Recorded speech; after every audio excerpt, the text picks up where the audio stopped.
ধন্যবাদ। আমি প্রথমেই ভয়েস ফর রিফর্ম এবং ব্রেইন আপনাদেরকে ধন্যবাদ জানাচ্ছি। খুবই গুরুত্বপূর্ণ সময়ে আমার মনে হয় অর্থনীতি শুধু না, বাংলাদেশের সামগ্রিক উন্নয়ন এবং স্টেবিলিটি সেটার পার্সপেক্টিভে perhaps what deserves the highest attention from a policy and political consideration, সেই বিষয়টা আলোচনার অবতারণা করার জন্য ফিসকাল, আমাদের ওভারঅল ফিসকাল ম্যানেজমেন্ট। তার সাথে সাথে আমি জ্যোতি ভাইকেও ধন্যবাদ জানাই। আই থিঙ্ক যদিও you are breaking up a little bit, but I think we got the message very clearly, plus আপনার প্রেজেন্টেশন ইজ ভেরি ক্লিয়ার এবং খুব ইম্পর্টেন্ট কয়েকটা ইস্যুতে পার্সপেক্টিভ আপনি এখানে নিয়ে এসছেন। পার্টিকুলারলি আমাদের কী ধরনের সমস্যা বা মানে আমরা ইনহেরিট করেছি এবং যেগুলো আমাদের সামনের দিনে আমাদেরকে ভোগাতে থাকবে, এটা থেকে খুব কুইক রেজলিউশন হয়তো নাই, মানে that's where I start from, right? তো ফাহিম ভাই, দুটো জিনিস, একটা হলো আপনি ট্যাক্স নিয়ে বলেছেন, এবং আমরা যখন এই দাওয়াতটা নিয়ে, মানে আজকের অনুষ্ঠানটা নিয়ে ফাহিম ভাই আমার সাথে ফোনে আলোচনা করে, it was very specific on revenue, but thankfully I am glad যে অ্যাকচুয়ালি জ্যোতি ভাই রেভিনিউর একটা লেভেল উপরে গিয়ে ফিসকাল ম্যানেজমেন্ট নিয়ে কথা বলেছে। হ্যাঁ, কারণ আসলে এটা we need to look at it from that bigger picture, which has got both the revenue side but also expenditure and governmental overall fiscal discipline.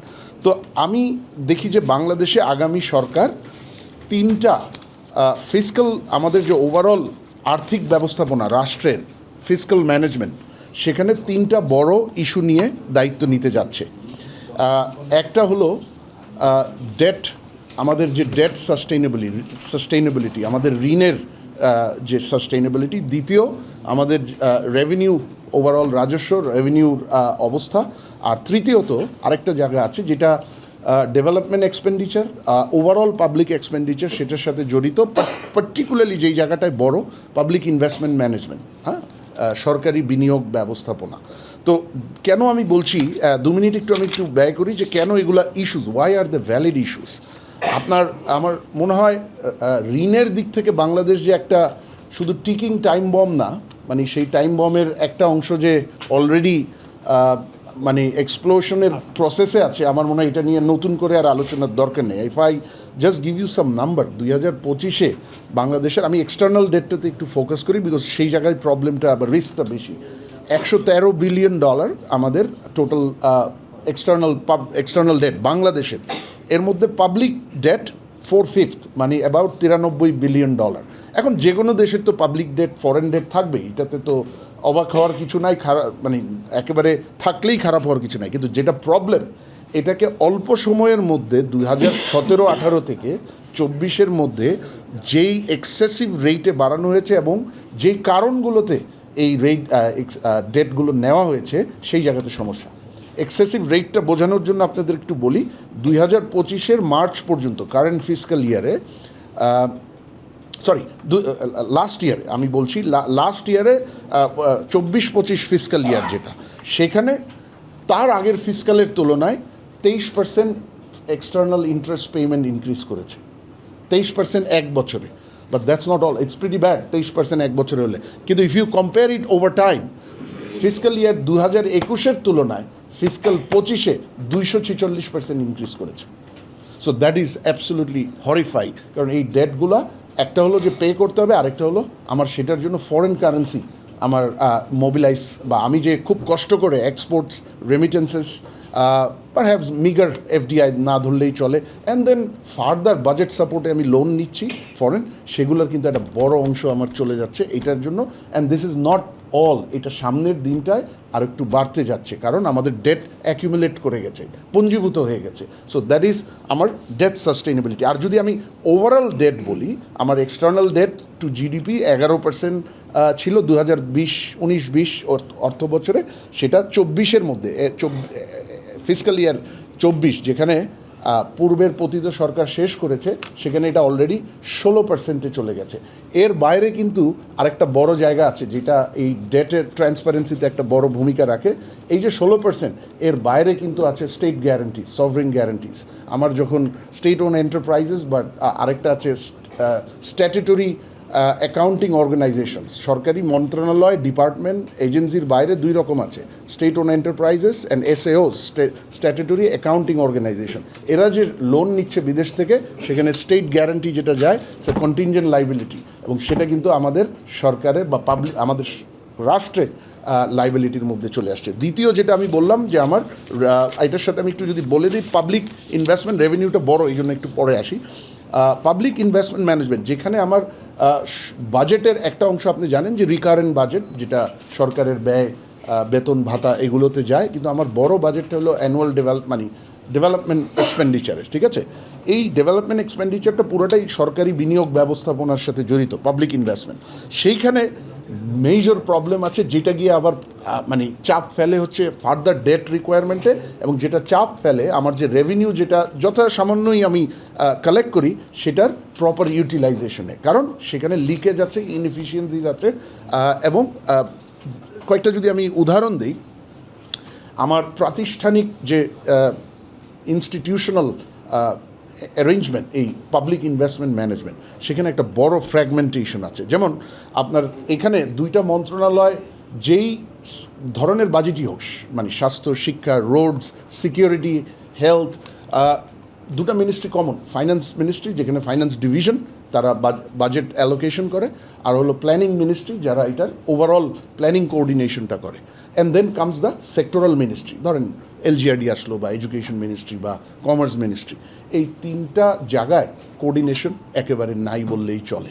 দ্বিতীয়ত হলো আপনার যে ইনভেস্টমেন্ট পাইপলাইন যেটাকে আমরা বলি, সেই ইনভেস্টমেন্ট পাইপলাইনটাকে, ওয়েদার পাবলিক ইনভেস্টমেন্ট, আমি সরকারি বিনিয়োগের কথা বলছি, যেখানে সবচেয়ে বড় বাজেটের ইউটিলাইজেশনটা হয় অ্যানুয়াল ডেভেলপমেন্ট প্রোগ্রামে, সেখানে আপনার ক্লিয়ার ক্রাইটেরিয়া নাই, ইনকনসিস্টেন্ট কিছু পার্শিয়াল ক্রাইটেরিয়া আছে, যার ফলে what is a good project, what is a bad project, what is a needed project, what is not, what is a timely project and what can wait, and what is a feasibly costed project and what is not, সেই জায়গাগুলো একেবারেই মানে প্রাতিষ্ঠানিকভাবে দেখা যায় না।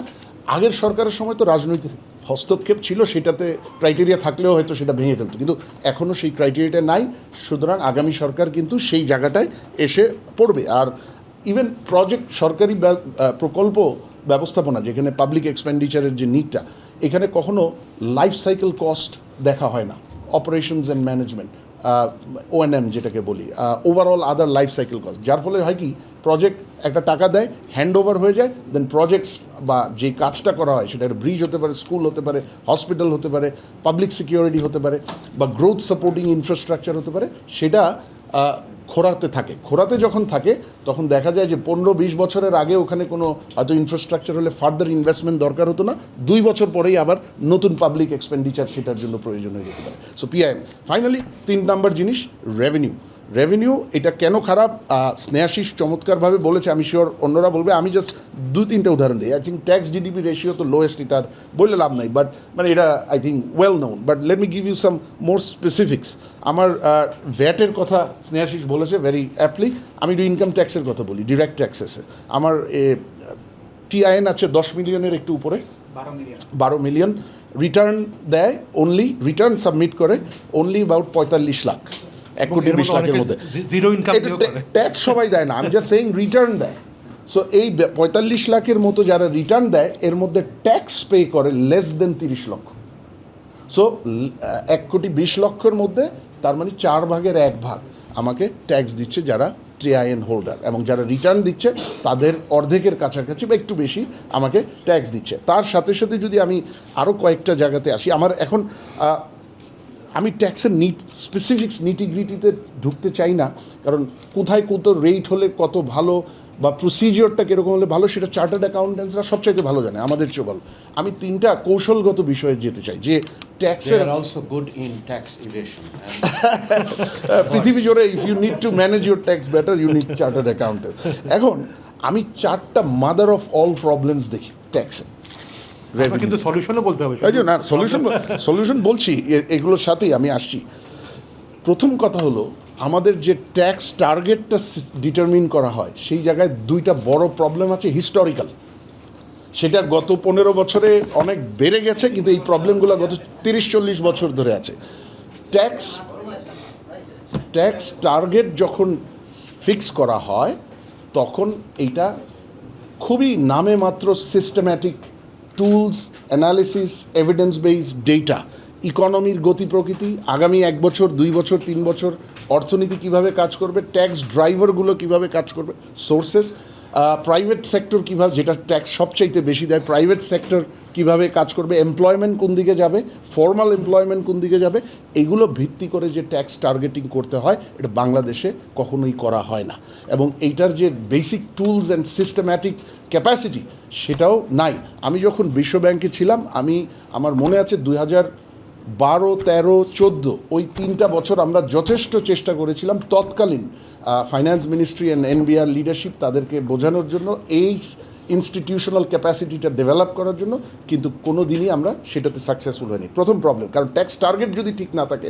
Further down the road tax collection তো ঠিক থাকবে না ট্যাক্স পেয়ার এক্সপিরিয়েন্সও ঠিক থাকবে না সেকেন্ড পলিটিক্যাল ইন্টারভেনশন আমরা সবাই বড় হয়েছি না এটা শুনে মানে শিখে বা স্কুলে পড়ে যে cut your court according to your cloth মানে যা আমি তাইলে বাজেটের ক্ষেত্রে আমার যেটা হওয়া উচিত রাষ্ট্রীয় আর্থিক ব্যবস্থাপনা বাজেট না ফিসক্যাল ম্যানেজমেন্টে আমি যা আমার ইনকাম করতে পারবো আর ইনকামের বাইরে কিছু ফাইন্যান্স মোবিলাইজ করতে পারবো তার ভিত্তিতেই তো আমার এক্সপেন্ডিচার ঠিক করতে হবে রাইট তো এখন বাংলাদেশে যেটা হয় হিস্টোরিক্যালি এটা গত আমার মনে হয় কয়েক 4-5 দশক ধরেই হয়ে আসছে সেটা হলো রাজনৈতিকভাবে আগে ঠিক করা হয় যে আমার এক্সপেন্ডিচারটা কত হবে কিছু এক্সপেন্ডিচার তো ফিক্স এবং আনঅ্যাভয়েডেবল সেগুলো তো আছে তার উপরে যেগুলো ইনক্রিমেন্টাল নিউ সেগুলো এখন যখন এক্সপেন্ডিচার ঠিক করা হয় 10 টাকা তখন এনবিআরের কাছে এসে সরকারের সর্বোচ্চ পর্যায়ে প্রধানমন্ত্রী লেভেল অর্থমন্ত্রী বা আরও ক্যাবিনেট তারা এসে এনবিআরকে বিশেষ করে এটা প্রাইম মিনিস্টার অ্যান্ড ফাইন্যান্স মিনিস্টারের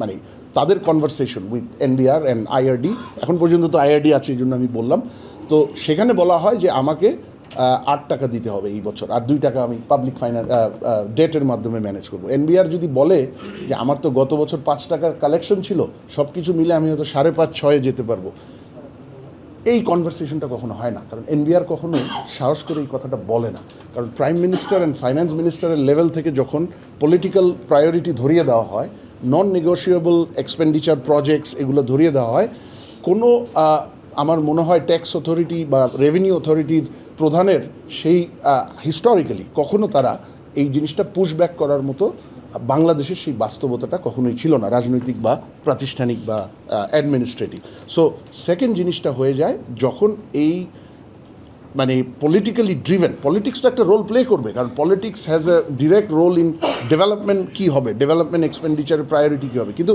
সেটা আসলে প্রায়োরিটাইজেশনের বেসিসে না হয়ে পলিটিক্যাল কনসিডারেশনেই বিগত বছরগুলোতে অনেক বেশি হয়েছে আমি আর 3-4 মিনিটে শেষ করছি হ্যাঁ ইয়েতে তো সেই জায়গাতে যখন প্রেশারটা রাজনৈতিক লেভেলে সরকারের থেকে এনবিআরের উপর বা রেভিনিউ অথরিটির উপর পড়ে it then percolates down on the taxpayers কেন আমরা হ্যারাসমেন্ট দেখি business taxpayers individual taxpayers তাদের উপর ইম্পোর্টার্সদের উপর তার একটা কারণ ভেস্টেড আছেই সেটাতে আমি পরে যাচ্ছি কিন্তু আরেকটা কারণ হলো এনবিআরের উপর যে মানে ইররেশনাল অফটেন যে বোঝাটা চাপিয়ে দেওয়া হয় তারা সেটার এগেনস্টে পারফর্ম করার জন্য they try to squeeze every taxpayer they have in the network as much as possible এবং সেইখানেই ট্যাক্স পেয়ার হ্যারাসমেন্টের একটা বড় কারণ নিহিত but not the only reason আমি সেই জায়গাটা বলছি নাম্বার 2 রিজন 3 নাম্বার হলো এগেইন আমি যেটাকে বলি মাদার অফ অল প্রবলেম এগুলো সবগুলোই রেভিনিউতে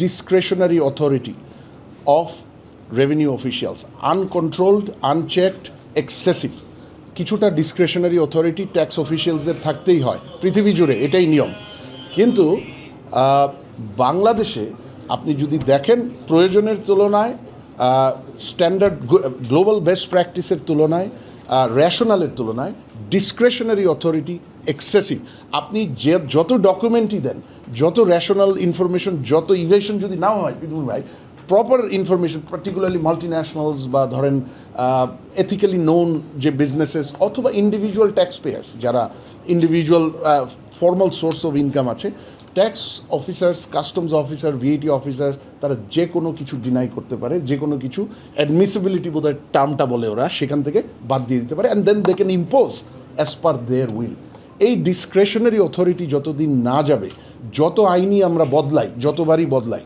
যত অটোমেশনই আমরা আনি, আপনার দিন শেষে ওই যে আমরা বলি না তালগাছটা একটা পার্টিকুলার গ্রুপেরই হবে, এবং ওই হ্যারাসমেন্ট যাবে না, এবং হ্যারাসমেন্ট না গেলে ট্যাক্স কালচার, কমপ্লায়েন্স কালচার, সেটা আসবে না, and that has a direct link to your revenue.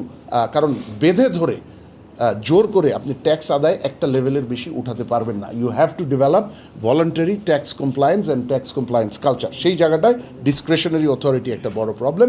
R automation সবাই বলে এটা একটা প্রবলেম, আই এগ্রি, কিন্তু অটোমেশন তো একেবারে হয় নাই গত 30-35 বছরে, তা না।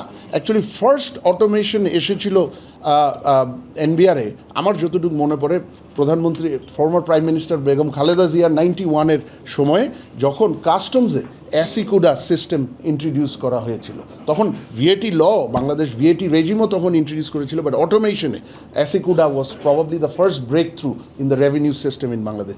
কিন্তু আমি নিজে বিশ্ব ব্যাংকের থাকা অবস্থায় 4টা অটোমেশন প্রজেক্ট আমি লিড করেছি, অথবা রিফর্মটাকে ডেভেলপ করে অন্য প্রোগ্রাম টিমে হ্যান্ড ওভার করেছি। ইটিআইএন, আপনাদের সবার যে ইটিআইএন আছে, ট্যাক্স গভর্নেন্সের একেবারে basic starting point, you have the non corrupt tax database. Second হলো the VAT automation project. Third হলো আপনার যেটা সিঙ্গেল উইন্ডো চালু হলো গত বছর। আর আরেকটা আমরা চেষ্টা করেছিলাম, ওইটা ইনকাম ট্যাক্স কমপ্লিট রিটার্নটাকে অটোমেশনের জন্য, ওইটা হয়নি। তো এই 4টা, কিন্তু 4টাই ইটিআইএনটা বাদ দিলে আর সিঙ্গেল উইন্ডো খুব নতুন, literally VAT automation completely fail করেছে। আপনার আমরা যেটা আনতে চেয়েছিলাম ইনকাম ট্যাক্স প্রসেসিংটা কমপ্লিট অটোমেশনে, সেইটা আমরা টেকনিক্যাল অ্যাসিস্ট্যান্সে সরকারের কোনো ঋণ ছাড়া আমরা করে দিতে চেয়েছিলাম এনবিআরকে, কিন্তু তখন অন্য একটা ডেভেলপমেন্ট এজেন্সি, তারা ঋণের মাধ্যমে, আমাদের অ্যাসেসমেন্ট ছিল $6 লাখ থেকে $7 লাখ লাগবে পুরোটা করতে। আরেকটা ডেভেলপমেন্ট এজেন্সি $13 মিলিয়ন সিমিলার থিংয়ের জন্য লোন অফার করলো, and they went for the loan. কেন? লোনের মধ্যে procurement involve, public sector manage procurement. Technical assistance যদি ওয়ার্ল্ড ব্যাংক থেকে হয়, সেটা কখনো প্রকিউরমেন্টটা রিসিপিয়েন্ট গভর্নমেন্টের কাছে যায় না, world bank conducts the procurement. So আপনারা বুঝতেই পারছেন যে সেটা কেন হয় নাই। আর সিঙ্গেল উইন্ডো চালু হয়েছে, এটাতে আমি এনবিআরকে ধন্যবাদ জানাই, কাস্টমসকে ধন্যবাদ জানাই।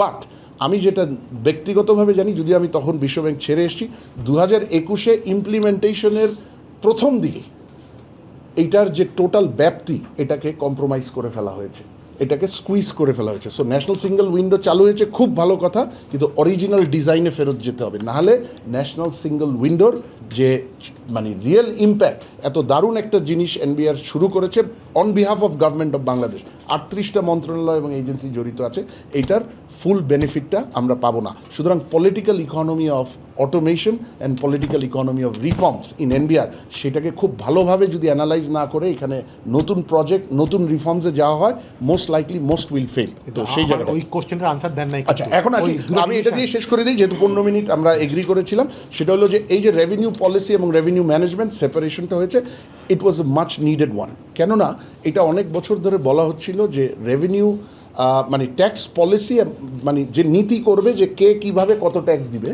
আর যে ট্যাক্সটা আদায় করবে, দুইটা যদি একজনের কাছে থাকে, মানে প্লেয়ার অ্যান্ড রেফারি এক হয়ে গেল। সো এটা ডিরেক্ট কনফ্লিক্ট অফ ইন্টারেস্ট। এবং তখন এটা যেটা হয়, যখনই প্রেশারে পড়া হয়, এটা পৃথিবী জুড়েই হয়, যখনই প্রেশারে পড়া হয়, রেভিনিউ কালেকশন শর্টফল বা পারফরমেন্স ভালো না থাকে, আস্তে করে রেভিনিউ পলিসি চেঞ্জ করে কালেকশনের সুবিধা করা হয়, মানুষ বা ইকোনমির ক্ষতি করে। তো সেই জায়গা থেকে এইটা অ্যাটলিস্ট 15 বছর ধরে বলা হচ্ছিল, ফাইনালি এটা করেছে। সেই জন্য আমি ইন্টারিম গভর্নমেন্ট এবং এনবিআর তাদেরকে আমি সাধুবাদ জানাই। যদিও আই নো ফর শিওর এটা IMF-এর ফাইনাল ট্রান্স জুন মাসে যেটা আসছে, সেটা যদি কন্ডিশনালিটি না থাকতো, এটা হয়তো এত তাড়াতাড়ি হতো না, বাট হয়েছে, এই জন্য আমি সাধুবাদ জানাই এনবিআরকেও, গভর্নমেন্টকেও। কিন্তু it is only the first good step. The separation is a means to the end, it is not the end in itself. এই সেপারেটেড যে দুটা মানে ইনস্টিটিউশন এখন হবে, তারা কি কাজ করবে, তাদের টার্মস অফ রেফারেন্স, তাদের কাজের সক্ষমতা, ইনস্টিটিউশনাল সিস্টেমস, ক্যাপাসিটি, এবং তাদের যে কাজের স্বচ্ছতা, সেগুলো যতক্ষণ কমপ্লিমেন্টারি রিফর্মস না আনা হবে, ততক্ষণ কিন্তু আমরা এটার পুরোপুরি বেনিফিট পাবো না। এবং শুরুতেই একটা হোঁচট খেয়েছি, আপনারা দেখেছেন ইনস্টিটিউশনাল ডিজাইনে, প্রাতিষ্ঠানিক ডিজাইন অফ দ্য রিফর্ম, সেখানে কে কোন সাইডের হেড হবে, সেখানে আমার মনে হয় এটা অ্যাভয়েডেবল ছিল যেটা হয়েছে। এটার খুব সহজ এবং রেশনাল সমাধান ছিল, বাট সামহাও গভর্নমেন্টে কেউ না কেউ এটা মিস করেছে এবং সেটার জন্য শুরুতেই যে ধাক্কাটা খেয়েছে, বাট আই হোপ এটা ওয়াজ এ টিদিং প্রবলেম, লেটস কনসিডার দিস। কিন্তু এইটাকে এখন ইমপ্লিমেন্ট করতে গেলে এটার থেকে কিন্তু প্রথম দিনই আপনি বেনিফিট পাবেন না। এইটার ইনস্টিটিউশনাল সেট আপটা, institutional strengthening and the necessary capacity, not only human capacity but the systems, tools, monitoring, automation, এগুলো যতদিন না আসবে আমরা ফুল বেনিফিটটা পাবো না। এটা বলে আমি শেষ করছি। Thank you.